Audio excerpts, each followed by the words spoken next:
ওলিকে যারা চিনে গেছি, নবীকে চিনে গেছি, যারা নবীকে চিনে গেছি বেরাদর ইসলাম তারা আল্লাহকে পেয়ে গেছে। যারা আল্লাহ পেয়ে গেছে তাদের জন্য জান্নাত ওয়াজিব হয়ে গেছে। জোরে বলুন না সুবহানাল্লাহ। আল্লাহর ওলি হয়ে যাবে আমার আল্লাহ পাক আল্লাহ তাআলা বলতেছে তিনারা নামাজের কথা বলবে, তিনারা রোজার কথা বলবে, তিনারা হজের কথা বলবে, তিনারা যাকাতের কথা বলবে, ইনারাই হলো আল্লাহর ওলি। ঠিক না সুবহানাল্লাহ? বাবাজি মুসলমান এই সোনা মানিকেরাও, তাই আমার আল্লাহ পাক আল্লাহ তাআলা বলছো গো আমার বান্দা বান্দিরা, তোমরা যদি নবী মুস্তাফাকে মোহাব্বত যদি করে নিয়ে অন্ধকার কবরে যাও, আমার আল্লাহ পাক আল্লাহ তাআলা বলছে তোমরাও মরার পরে জান্নাতি জান্নাতি। জোরে বলেন না সুবহানাল্লাহ।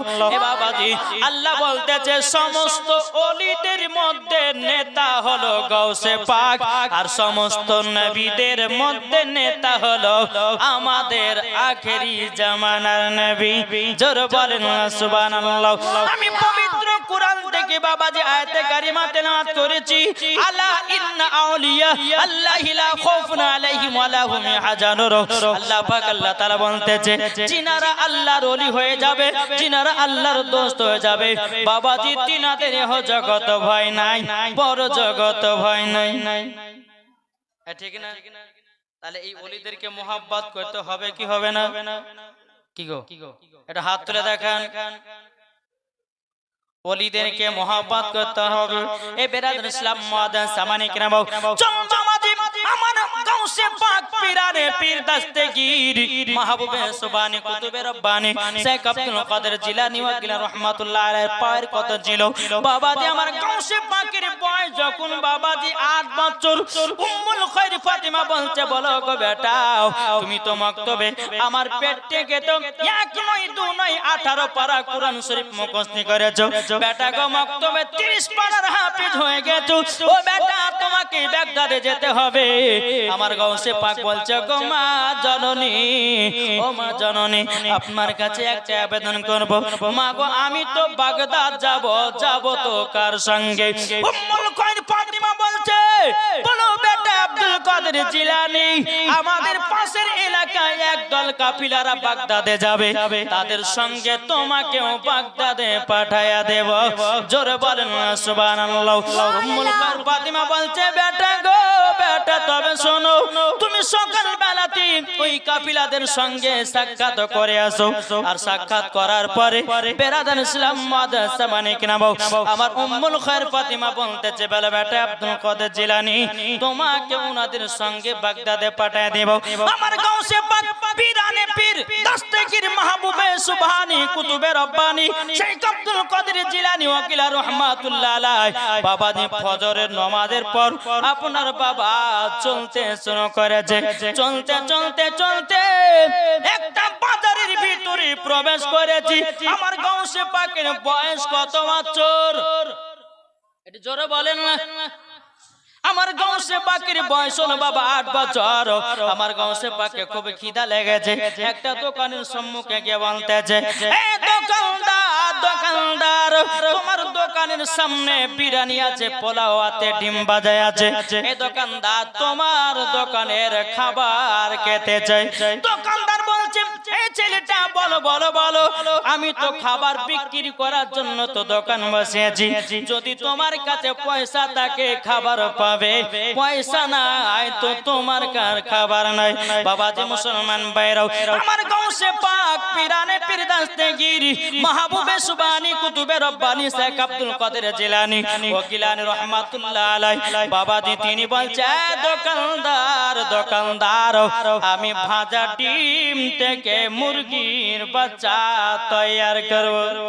সুবহানাল্লাহ। জোরে হবে না? সুবহানাল্লাহ। কি থেকে তৈরি করবে বললেন?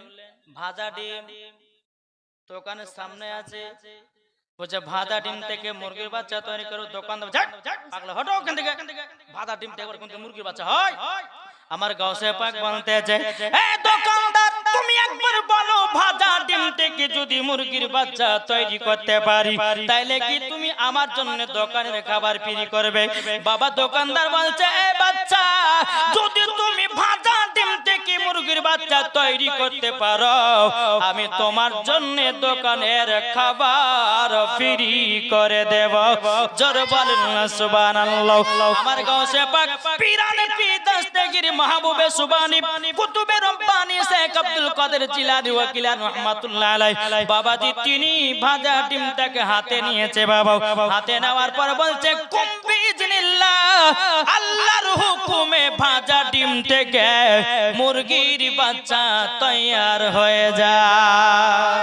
যেমন বলেছে আল্লাহর কি কুদরত, ভাজা ডিম থেকে বাবাজি মুরগির বাচ্চা তৈয়ার হয়ে গেছে। এরই নাম হচ্ছে গাউসে পাক। আর এখন কিছু দল বাড়িয়ে বলছে ওলিকে মানা যাবে না, ওলিদের কাছে যাওয়া চলবে না।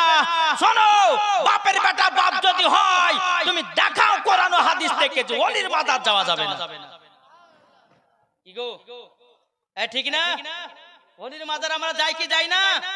বলছে ওলির মাজারে চাদর চলা চলবে না, বলছে ওলির মাজারে ধূপকাঠি চলা চলবে না।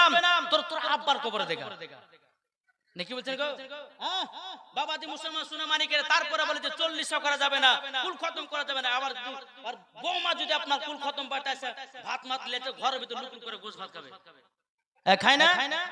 কি গো বাবাজি মুসলমান সোনা মানিক, আসুন আজ আপনাদের সম্মুখে সব রকম কথা বলবো, শুনতে রাজি আছেন? কে কে শুনবেন হাত তুলেন ইনশাআল্লাহ। তবে বাবাজি শোনার পরে একটু আমল করার চেষ্টা করতে হবে, ঠিক না? বেরাদর ইসলামী যে কিছুদিন আগে দেখেছেন না, বলছে খাজা মঈনুদ্দিনের মাজার ভিতরে শিবলিঙ্গ আছে, বলছে না? বলছে না? হ্যাঁ, তো বাবাজি মুসলমান খাজা গরিবে নামাজ তিনি জিন্দা না মুর্দা? এটি জোরে বলেন জিন্দা। এই ব্যক্তিরা গিয়ে খাজা মঈনুদ্দিনের দরবারেতে গিয়ে শিবলিঙ্গর আপনার কিনা পরিচয় দিতে গিয়ে আমার খাজায়ে খাজগা গরিবে নামাজ মঈনুদ্দিন চিশতি সঞ্জার রহমাতুল্লাহ আলাইহি তাদের মুখেতে আগুন দিয়ে দিয়েছে। সুবহানাল্লাহ। দেখেছেন, খবর রেখেছেন? খবর রেখেছেন? জি, আমার খাজা গরিবে নামাজ এখনো তিনার মাজারে জিন্দা আছে। ওলিরা কখনো মরে না, তারা জিন্দা আছে, থাকবে, কাল কিয়ামত পর্যন্ত জিন্দা আছে। জোরে বলো সুবহানাল্লাহ। নাকি বলছে? জি বেরাদর ইসলাম, আসুন আমরা সকলে ওলি আউলিয়াকে মানতে চাই। ওলি আউলিয়াকে যদি আমরা মানতে পারি তো মরার পরে জান্নাতি হব কি হব না? এটা জোরে বলেন না বাবাজি মুসলমান ভাইরাও, এই সোনা মানিকেরাও। ওই দোকানদার বলতেছে, বলো গো ছেলেটা, কি ব্যাপার তুমি ভাজা ডিম থেকে মুরগির বাচ্চা তৈরি করেছো? কে তুমি বলো না, পরিচয় দাও। আমার গাউসে পাক পীরানে পীর দস্তগীর মাহবুবে সুবহানি কুতুবে রব্বানি শেখ আব্দুল কাদের জিলানী ওয়া গিলানী রাহমাতুল্লাহ আলাইহি বলছে, এ দোকানদার, আমি মায়ের গর্ভেতে পবিত্র রমজান মাসের 1 তারিখে আমি মায়ের গর্ভে থেকে রোজা করে দুনিয়ায় জন্ম হয়েছি। সেই হলাম আব্দুল কাদের জিলানী। এই দোকানদার, আমাকে তুমি পরিচয় নিতে চাও? আমি হলাম নবীর বাগানের ফুল। জোরে হবে না? আমার গাউসে পাক পীরানে পীর দস্তগীর মাহবুবে সুবহানি কুতুবে রব্বানি শেখ আব্দুল কাদের জিলানী ও গিলানী রাহমাতুল্লাহ আলাইহি বলতেছে, এ দোকানদার, আমি হলাম নবীর বাগানের ফুল। দোকানদার বলছে, বলো গো গাউসে পাক, আমার অন্যায় হয়ে গেছে, ভুল হয়ে গেছে। আপনি তো আল্লাহর ওলি, সমস্ত ওলিদের হলো আপনি নেতা, আপনার জন্য দোকানের খাবার ফ্রি করে দিলাম। এর নাম হচ্ছে গাউসে পাক। গাউসে পাক কার নাম? জিনার মুরিদকে আপনার দূর থেকে সাহায্য করতে পারে, তার নাম হলো গাউসে পাক। জোরে বলবেন না সুবহানাল্লাহ। গাউসে পাক কার নাম? একজন মহিলার গর্ভে বাবাজি পুত্র সন্তান আছে। আমার গাউসে পাক বলতেছে, মহিলা যাও, তোমার গর্ভে পুত্র সন্তান আছে, কাল সকাল বেলাতে কন্যা সন্তান জন্ম নেবে। এরই নাম হচ্ছে গাউসে পাক। এই ভাবে আছে মনে হচ্ছে গাঁজা খায় গাউসে পাক নাকি? হ্যাঁ, আর ভাবে না? ভাবছে কি ভাবছে না? কিন্তু বেরাদর ইসলাম মুআদ্দাস সামানি কিরাম, আমার খাজা গরিবে নমাজ, আমার গাউসে পাক পীরানে পীর দাস্তেগীর মাহবুবে সুবহানী কুতুবে রব্বানী শেখ আব্দুল কাদের জিলানী ওয়া গিলা রাহমাতুল্লাহ আলাইহি, বেরাদর ইসলাম মুআদ্দাস সামানি কিরাম ইমাম হাসান ইমাম হোসাইনের বংশধর এবং খাজা গরিবে নমাজ তিনিও হাসান হোসাইনি বংশধর। সুবহানাল্লাহ হবে না? আসুন বেরাদর ইসলাম মুআদ্দাস সামানি কিরাম, আমি এটাই বলতে চাইছিলাম যে গাউসে পাক পীরানে পীর দাস্তেগীর মাহবুবে সুবহানী কুতুবে রব্বানী শেখ আব্দুল কাদের জিলানী ওয়া গিলা রাহমাতুল্লাহ আলাইহির বাল্যকালের একটা কি কারামাত। জি, তাহলে বাল্যকালে যদি একটা কারামাত যদি হয় তো তিনি আরো উনার কারামাত আছে। বলতে গেলে বাবা যে কিয়ামত পর্যন্ত বাবা যে তিনাদের কারামাত বলে শেষ হবে না। তো বাবা যে মুসলমান আসুন আমরা সকলে আল্লাহ পাক আল্লাহ তাআলা জানো আমাদের সকলকে ওলি আউলিয়াকে মুহাব্বত করা তৌফিক দান করে। জোরে বলো আল্লাহুম্মা আমিন। একবার দুরূদ পড়ুন, আল্লাহুম্মা আলা সাইয়্যিদিনা মাওলানা মুহাম্মদ আলা আলি সাইয়্যিদিনা মাওলানা মুহাম্মদ সাল্লাল্লাহু মুহাম্মাদিন সাল্লাল্লাহু মুহাম্মদ হর জবান সে লিখলো পাক নামে মুহাম্মদ। সুনো খাজা আজমিরে হিন্দুস্তানের ইসলাম জারি, জোর হবে না? শোনো খাজা আজমিরে হিন্দুস্তানের ইসলাম জারি, তুমি খাজা না এলে অন্ধকারে ডুবি তো সবই, জোর হবে না? তুমি খাজা না এলে অন্ধকারে ডুবি তো সবই। শোনো খাজা আজমিরে হিন্দুস্তানের ইসলাম জারি, শোনো খাজা আজমিরে হিন্দুস্তানের ইসলাম জারি। সর্বতে সতে বিশি মিশিয়ে খাজা বাবার কাছে পাঠিয়ে দিলে, সর্বতে সতে বিশি মিশিয়ে খাজা বাবার কাছে পাঠিয়ে দিলেন। খাজা যখন পান করিল পিতি রাজা ছুটে এলো, খাজা যখন পান করিল পিতি রাজা ছুটে এলো। শোনো খাজা আজমিরে হিন্দুস্তানের ইসলাম জারি, জরকান সুবহানাল্লাহ। যারা বলতেছে ওলি আউলিয়া জিন্দা নাই, চলুন প্রমাণ দিয়ে যাই বাবাজি ওলি আউলিয়া জিন্দা আছে না নাই? একটু জোরে বলেন না।